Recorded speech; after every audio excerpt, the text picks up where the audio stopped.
You can stop acting now. The crying, your gentle touch on my arm, it's all fake. I heard you at the funeral, whispering near the tea table about selling the house and getting it ready. Tell me, Diana, how many weeks before you try to sell the house I'm still living in? Oh, come on. Let's not do this here. You've been really upset lately, and grief can mess with your memory, right? We're all worried about you. You're barely eating, barely sleeping. Eleanor, you've been so fragile lately. Grief can mess with your mind, can't it?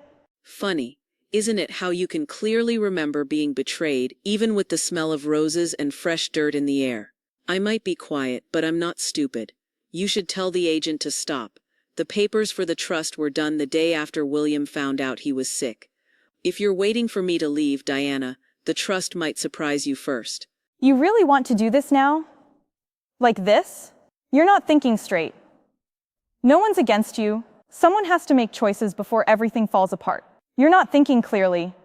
Maybe someone else needs to take over. The church smelled like lilies and shiny wood, with soft songs floating in the air like quiet sorries no one said. People mumbled kind words while checking their fancy watches, not looking anyone in the eye.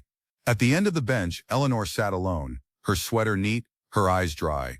Deep under all the sadness, something stronger was waking up. Not sadness, but getting ready.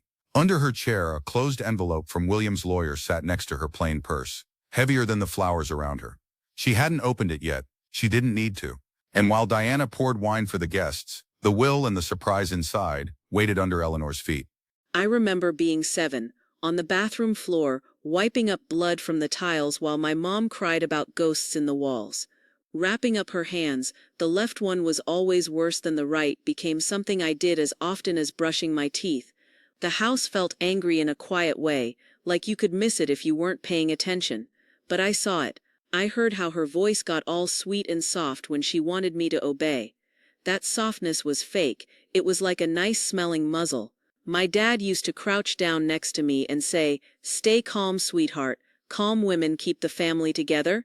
And I believed him, so I stayed calm.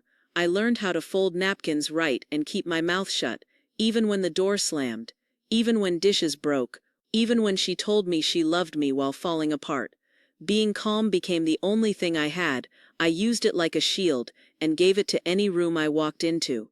But today, when you said that fake sweet little line, it brought everything back. It dragged her back into the room, and my stomach didn't hurt from being sad. It hurt because I recognized it. It's strange, I thought I left her voice in the past, but today, you brought it right to my door. It really is something, how calm you've always been. I don't know how you stay like that, even after everything you've been through. I wish I could be like you. When most people are heartbroken, they fall apart, but not you. You make things feel smoother, make other people more comfortable. That's a real kind of strength. You didn't just get through those hard years. You made them look almost nice. You've always known how to keep things steady when everything around you was falling apart. That takes a kind of grace most people don't have.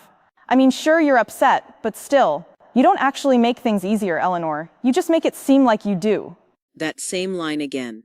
Sounds almost kind if you don't listen too close. But I always listened. I mean, really listened.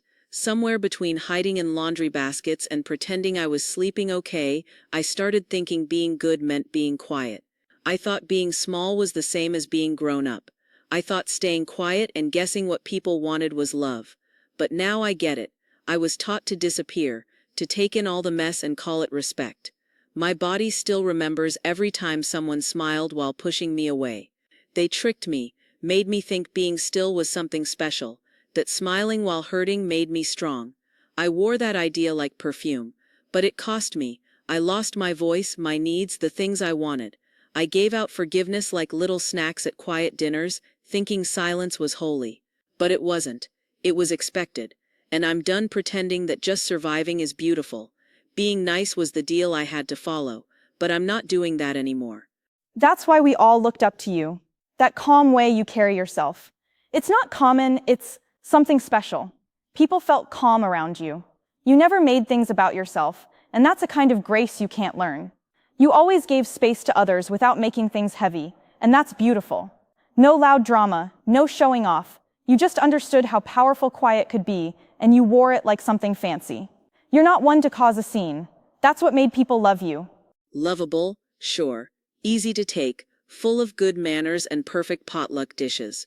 My dad once put his hand on my shoulder before a family dinner and said, "Don't make her look bad, she's already stressed." So I didn't. I became the cleaner, the walking apology, the kid who smiled when someone said, "We don't talk about problems." Even when all I wanted was to scream into a closet and ask why no one was honest. I married a good guy because he was the first person who didn't flinch when I raised my voice. But even then I made myself small so no one else felt uncomfortable. You say that's lovable, I say that's disappearing. Every time I held back anger and pretended it was patience, I faded a little more, and I kept doing that for years thinking it would earn me a spot in the family. It didn't. It gave me silence. But today, I'm done covering up my sharp edges with fake softness. I'd rather be remembered even if it makes others upset. You're taking all of this way too personally, and it's kind of scary. I didn't think you'd react like this. You're bringing up old stuff that doesn't really connect, using the past to excuse being cold now. I'm not your mom, and whatever happened back then has nothing to do with what's happening now. Not with this family, not this moment. Feelings can mess with your memory, you know? You were always the calm one, the one who thought clearly. That's why this change in you, it doesn't feel right. It feels off, like you're not thinking straight. No, I'm not being crazy. I'm remembering. You might think I've lost my balance, but the truth is I've finally found it. For the first time, I stayed in the dark long enough to learn what it looked like. And now that I'm standing in the light, I can see who taught me to shrink myself and smile at the same time. I see all the women before me who broke quietly just so their families could eat dinner in peace. I used to carry a photo in my purse. I was about 10, holding her hand while she shook at the grocery store. People thought I was being sweet, but really I was soaking her in. That girl in the photo didn't want praise. She needed someone to save her, but no one did. So she became the one who saved others. I became that person, but I'm done with that now. I was gentle because I had to be, but not anymore. Well, if that's the kind of respect you want, I guess you'll get it. You stood in the doorway going through his sweaters like they were just junk, like nothing in this house ever really mattered to you, or to him. I watched you wrap his flannel shirt in some noisy plastic and stick a donation label on it, and you didn't even ask if I wanted to keep it. Then you grabbed his shoes, his shaving brush, the cufflinks he wore on our anniversary, tossed into boxes like they were trash, like love doesn't fill up space that matters. I didn't say anything because grief already takes my words away. But when you picked up his glasses, the way you held them, my God, that's when I knew. This wasn't about helping, it was clean, quick removal. He's not even someone you'd call gone yet. His picture in the hallway is barely touched, and you've already packed up his life. You held those glasses like they were garbage, not memories. You're taking this the wrong way. I'm just trying to help you move on. Because keeping every little thing is how people get stuck. I'm not trying to be mean. I'm just trying to keep things moving. You've always been the type who keeps stuff. I get that. But at some point, it's not about remembering someone, it's about disappearing yourself. We both know you can't keep the past alive hiding in drawers and old mugs. And what do you call messing up the kitchen? I went to get some tea, opened the cupboard, and boom, protein drinks lined up like prizes. His mug is gone. Everything smells like you now, lemon cleaner and being in charge. This was our little corner for comfort, and now it looks like a showroom. I taught kids for 30 years how to feel safe with routine. And here you are, throwing away everything I can't get back. You think you're helping me update my life, but really you're trying to erase it. I saw the calendar too. You circled next Thursday. I know you book things for me without asking. You're not good at hiding it, and I'm not blind, but I'm done being quiet too. I might not yell, but trust me, I've raised the bar. You're not doing well, and anyone who's paying attention can see it. The way you keep getting stuck on stuff, acting suspicious when someone tries to help, it's really worrying. If you keep saying no to care, we won't have a choice but to step in with something official. Official? You really think that word scares me now? I've been making sure every little thing is in place since the day you went behind my back and called a house agent. While you were busy with shiny pamphlets and sneaky ideas, I was on the phone. William's lawyer remembers who I am. The last time he updated his will, I was sitting right next to him. And just so you know, I've already sent in paperwork proving I'm healthy in both body and mind, signed, stamped, and made legal. You keep talking like I don't know what I'm doing, but I've made that lie useless. There's a strong rule in place, tied to dates you're not allowed to touch. So if you're planning things, you'd better add court dates to the list. You're twisting everything around. No one's trying to hurt you, but this pushback, it's just being selfish. Holding up the estate puts lots of things on hold, and not just for you. The longer you fight this, the more you mess up what everyone else has worked for. This delay hurts all of us. Don't think you're the only one who stands to lose something here. And there it is, the real reason. You're not here because you miss him. You showed up acting like I'm just the last problem between you and more money. But I'm not backing down now. I put my lawyer's card on the table not to be mean but to show proof. Of family ties, of legal facts, of planning ahead. You came here thinking that because I've been quiet, I must be weak. But being smart doesn't always make noise. You don't get to come in and take over while calling it care. What you tried to get rid of wasn't just memories, it was legal power. And now, just to be clear, I've got both the right and the voice to say no. You sharpened the knife, Diana, but I drew the line. This wasn't supposed to turn into all this. I thought you'd be tired, ready to let things go. He never trusted me with the important stuff, never shared things with me the way he shared with you. He kept you safe, even from me. That says more than you think. Thanks for calling me straight. Let's not beat around the bush. I'm not confused, I'm not sad, and I'm not lost. You did all the tests, thinking, physical and mental. Everything came back fine. You sounded a little surprised, but I wasn't. I walk these halls every morning and never get lost. I cook for myself. I still remember the names of all 36 kids I taught last year. I can even say them in ABC order if you want. What I need from you now is simple. Just a letter with your name and office on it saying what you already told me, that I'm thinking clearly and able to make my own choices about my health and my money. Be clear about it. If there's a box to fill, make sure it's filled. If there's a place to sign, date it 2 times. This isn't to send in the mail. This isn't a maybe. This is final. Put my name on every page, Dr. Paulson. All I want now is to have things clear. Hey there. Hope your morning's been peaceful. Just wanted to check in and see how you've been these past few days. I know it's been kind of a lot lately, and you've been in our thoughts. I dropped off a small basket on your porch. Just some tea and calming stuff. Nothing big. Thought maybe you'd want to talk sometime. Or maybe go over some ideas when you feel up to it. No pressure though. Just checking in. I hope today isn't too much. Can you stop by Tuesday around 10? Not as a friend this time, more like a witness. Just another pair of eyes in the room. You don't need to say anything, just be there. Bring something to write on, a notebook, a piece of paper, whatever works. I'll be meeting with someone to talk about future plans, and I want to make sure there's a record. It helps if the witness doesn't lean one way or the other. This won't be a fight, not if I can help it, but I don't want people changing the story later. I'm not trying to catch anyone, I just want things to be exact, and I trust you. That's why I'm asking. I don't need someone to feel sorry for me. I need things in order. So please plan to come Tuesday, and don't forget something to write on. Just checking in again like earlier. I found some nice spots over in Teverton. Bright rooms, all fixed up, and full-time help included. I saved the links in a folder here, plus some recent info about the market that might be helpful. These are just ideas, no pressure at all, just sharing a few places in case you're interested. I've started keeping track of every talk I have. Doesn't matter if it's in person or on the phone. I save all voicemails, print out emails, and mark down visits on a little calendar I stuck next to the fridge. If anything needs proof, I take a photo with the date and time. Some of these go in the blue folder upstairs, the one we used for William's warranty papers, and every paper with a stamp now stays locked in a drawer in my bedroom. But the big thing is, I made 2 USB drives. One stays with me all the time. The other one left the house last Thursday, given by hand to someone who only deserves the truth. I sleep better now knowing I'm not the only one holding the proof. For peace of mind, I made 2 backups. One stays with me, and the other's in the fireproof box downtown. This is dragging out longer than it should. I've done my best to be patient and give different choices. Honestly, the right thing is to make decisions yourself before someone else has to.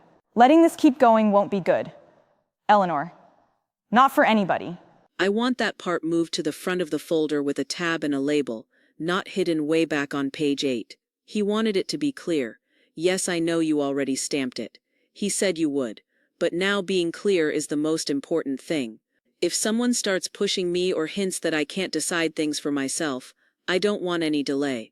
I remember exactly what he told me that last week. If they push, use it.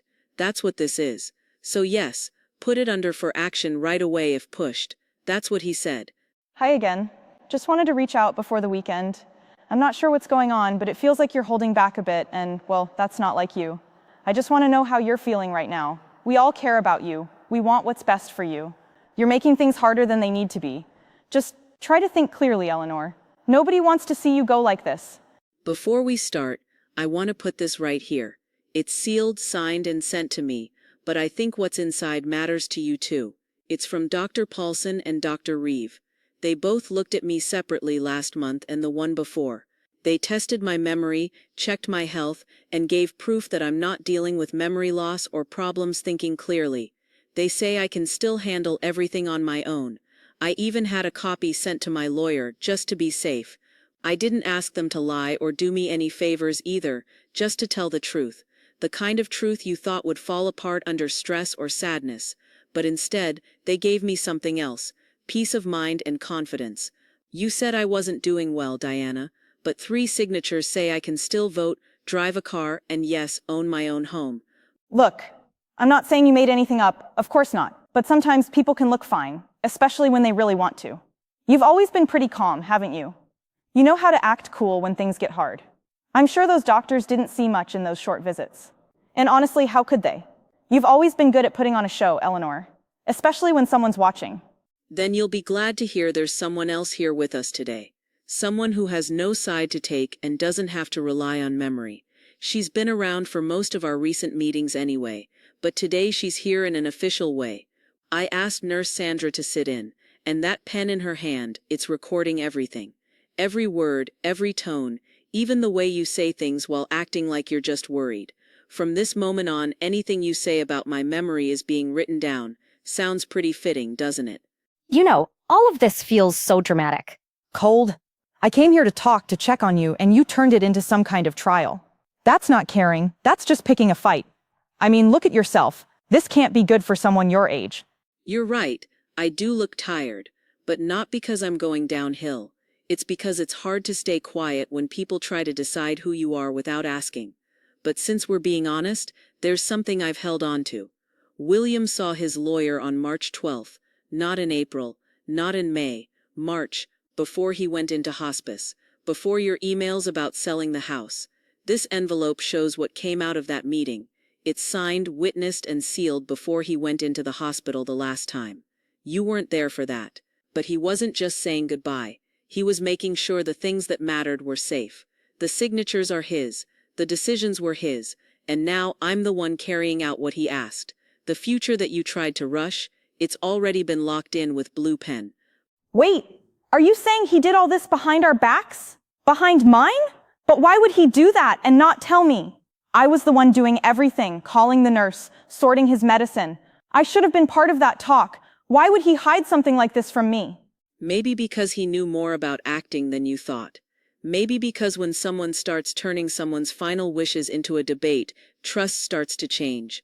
Or maybe, and this one's my favorite, he remembered things, like who packed his hospital bag. Like who stayed up when he couldn't breathe just to run the humidifier. You ignored that, but he didn't, and now that choice is written down and signed. There's going to be a proper reading next Thursday. You'll get a letter, Diana. I don't give out bad news face to face anymore. So you really planned all this, didn't you? The tests, the nurse watching, even setting the lawyer's appointment early, all lined up like steps in a game. So you were getting ready for this, even while he was still dying? He was really clear in the papers, and I want you to look at item 14C on page 3. Yeah, the part that's marked. I think the words already explain it well, but we can read it out loud just to be sure. It says, if Eleanor stays mentally okay and can live on her own, she gets to keep full rights to live at and manage the house at 112 Briarwood Lane. But it goes on with something even more serious. If Eleanor is forced out or taken from the house, the whole estate will be ended and given to Alzheimer's research. He signed that part with lawyers 3 months before he died, and it was made official. There's no change to it, no way around it. That part is locked in. and today I brought the papers that prove I still meet the rules in that part. So from now on, I'd really like it if nobody brings moving trucks here or shows the house to agents like I'm already gone. I'm not going anywhere. That can't be real. I mean, who put something like that in a will? He never told me anything about this. We talked every week. He was thinking clearly, yes, but he was going through a lot. And people make strange choices when they're sad. It's not right to surprise family with things like this after someone dies. He didn't say a word to me. I know what grief does. I live with it every day. That's why I made sure everything William wanted was handled the right way. This isn't about guessing or emotion. I have 2 sealed reports here. The first one was with Dr. Paulson 1 month before the will was finished. The second one I did on my own with Dr. Levins, the morning after we buried William. Both said I was thinking clearly, moving fine, and able to live on my own. Both were signed, dated, and given ahead of time to the estate lawyer. I've cried, yes, but I wasn't clueless. 2 reports. By different doctors. Both said I was fine. This has gone too far. Okay, you've got your checks, but what about everything else? This house is a big deal. That neighborhood is in the top few % when it comes to rising value, and homes almost never go up for sale. We had plans. The housing market moves fast, and we were counting on that money for Emma's school and for our future. We never thought you'd stay there forever. You've confused this house with a moneymaker. It was never for sale, and it was never yours to use how you wanted. And about how long I stay, that's already been planned for. There's a part in the will that's not taxed and pays for someone to help me in the house around the clock if I ever need it. Fully paid, no one in the family can touch it. So I'll live here how I want. No strangers walking in, no deals, and no one trying to push me out like I'm just part of the furniture.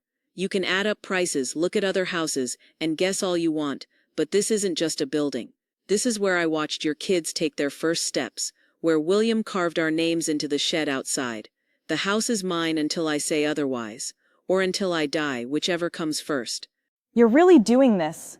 You're sitting here cold like a contract, letting the whole estate go to a research fund. He gave everything to you. To you and to research? That never came up. People have seen the house. I talked to someone. You're gonna throw away everything for this. I didn't throw anything away. I saved what he worked for when it was at risk. You showed up at my house with shiny brochures and hinting at deadlines, thinking I'd just give in, like the papers didn't already expect someone like you. He knew you. He saw what you cared about, and he made plans for it.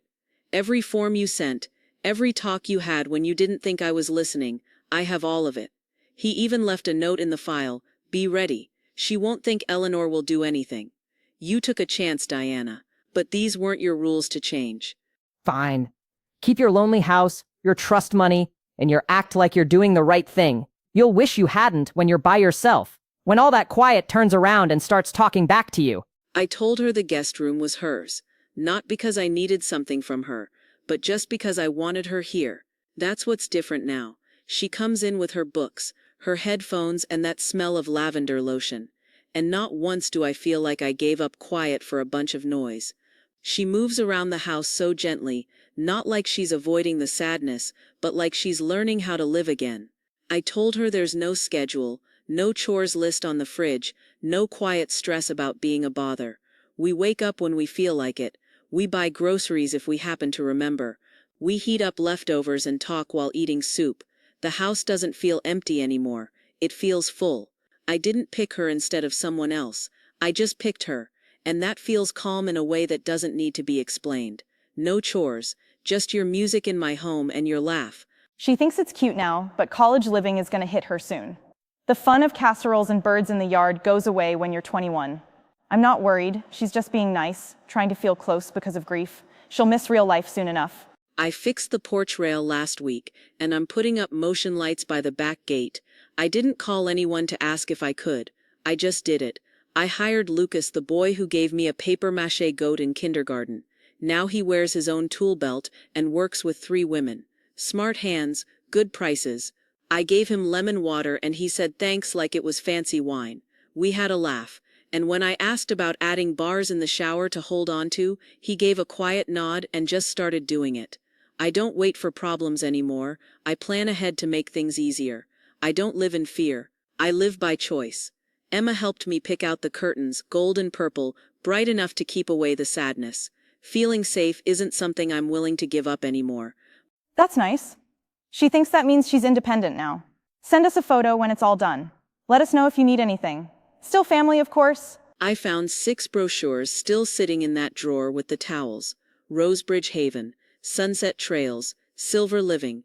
They smelled like ink and worry, all talking about fancy places with soft lights and locked doors you can't see.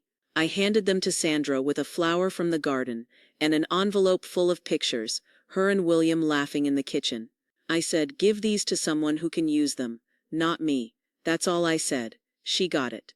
Some people never had a choice. Some weren't married to men who planned ahead. Some don't have granddaughters playing piano in the next room. If someone needs a fancy paper to help them not feel scared, then let that paper be something that helps them, not something that makes things worse. Let them end up with folks who really don't have many options. No one wants to hear my side. That house was never supposed to just sit there, stuck in old memories. It could have helped more people, done more good. But I deleted the listing. Whatever. I wrote and rewrote a message, stared at it for 20 minutes. Never sent it. The message said, I hope you're proud of yourself. The pension money came in last Thursday. I set up an appointment for the savings account early that morning, then put on my coat, the one with the red buttons you used to joke about. The bank lady smiled at me like I was someone new, and maybe I am. I gave her both names, mine and Emma's, and said this isn't for doctor bills or long-term planning. She nodded. I said this is for the trips I never took, for songs we want to record, and maybe for some purple kitchen tiles. Maybe. She gave an even bigger smile. I've cooked for a lot of people in houses I never really owned, and now I'm making something I can call my own. I choose to build something, not just play it safe. I opened the account in both our names. For the future, not the past. Posted a photo last night, glass of wine, gold bracelet, lights just right. Had to fix the table 2 times to get it looking good. Caption said, silence can be deafening. People always thought I was weak because I was quiet. But really, I was just slowly building something strong inside me. Over the years, I tried to make myself small. I spoke softer, pulled back, stayed out of the way so I didn't make trouble for anyone else. But now, sitting under this tree with nothing in my hands and no one asking me to carry their pain, I can finally say it. Being by myself doesn't feel like a punishment anymore. It feels like I'm free. Standing here, I see that I was never invisible. I just hadn't picked myself yet. And now I choose me. Every birthday people forgot, every cup of tea I made and no one thanked me for, every moment I felt like extra in my own life, all of that showed me how to belong to myself. No one took my strength, they just helped shape it. I used to think that if someone needed me, it meant they loved me. But now I know that real love doesn't keep score, it listens. And I've been listening for a long time. The quiet place I was in helped me grow. I don't feel embarrassed anymore. I feel like I have choices. You'd smile hearing this, wouldn't you? Knowing that the help you gave became the steps I used to climb up on my own. I kept the house, not to be mean, but because it still knows me. It knows my footsteps, my deep breaths, how I hum while making coffee early in the morning. You'd be proud of Emma. She's smart and sweet. We watch old movies and make pancakes we never finish. We laugh a lot. It feels like breathing again. I used to think peace would come loud, like a big win, but really it came quiet. It came when I stopped trying to prove anything. And now I live in my own name, not yours, not theirs, mine. She was just sitting there, reading on the porch, like she didn't just mess up everything I worked so hard to make. I was trying to build something safe, something strong for the future. Is that really such a bad thing? But she made it seem like losing things was a kind of strength, like saying nothing meant more than all the plans I made. I hated how calm she looked, like she didn't care I was gone, like I never meant anything. Maybe that's what it looks like when someone wins. Being still, being fine, while I'm stuck going over old bills and memories that don't even matter anymore. I didn't just lose a house, I lost the one place where my voice was heard. So, this is how it ends? With her winning quietly?